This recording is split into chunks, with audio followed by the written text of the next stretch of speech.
राज्यभरात तापमानाचा पारा चांगलाच वाढलेला दिसतोय। त्यामुळे बहुतांश भागात पाणी टंचाईच्या सुद्धा झळा बसू लागल्यात। गाववाड्यांना पाणी पुरवठा करणारे जलस्रोत आटू लागल्याने टँकरची मागणी वाढू लागली आहे। राज्यात 14 जिल्ह्यांमध्ये टँकरद्वारे पाणी पुरवठा केला जातोय। पुणे जिल्ह्यात सर्वाधिक 65 टँकर सुरू आहेत आणि त्यामुळे पाणी जपून वापरण्याचं आवाहन प्रशासनाकडून करण्यात आलंय। दिवसेंदिवस पाण्याची एवढी समस्या चालू आहे, पाण्याची एवढी काटकसर करावी लागणार आहे आणि करावी लागते। आता दिवसातनं कमीत कमी 3 टँकर, दिवसातनं 3 टँकर 1200 रुपयाला एक टँकरची किंमत आहे। रोज आम्हाला 3600 रुपयाचं पाणी लागते।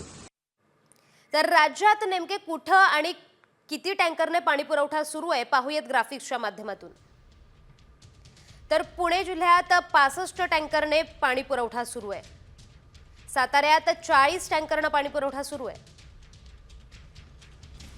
तर ठाणे जिल्ह्यामध्ये 30 टँकरने पाणी पुरवठा सुरू आहे। बुलढाण्यामध्ये 22 टँकरने पाणी पुरवठा सुरू आहे। तर संभाजीनगरमध्ये 17 टँकर पुरवले जात आहेत। पालघरमध्ये सुद्धा 16 टँकरने पाणी पुरवठा सुरू आहे। अमरावतीत 12 टँकरने पाणी पुरवठा सुरू आहे।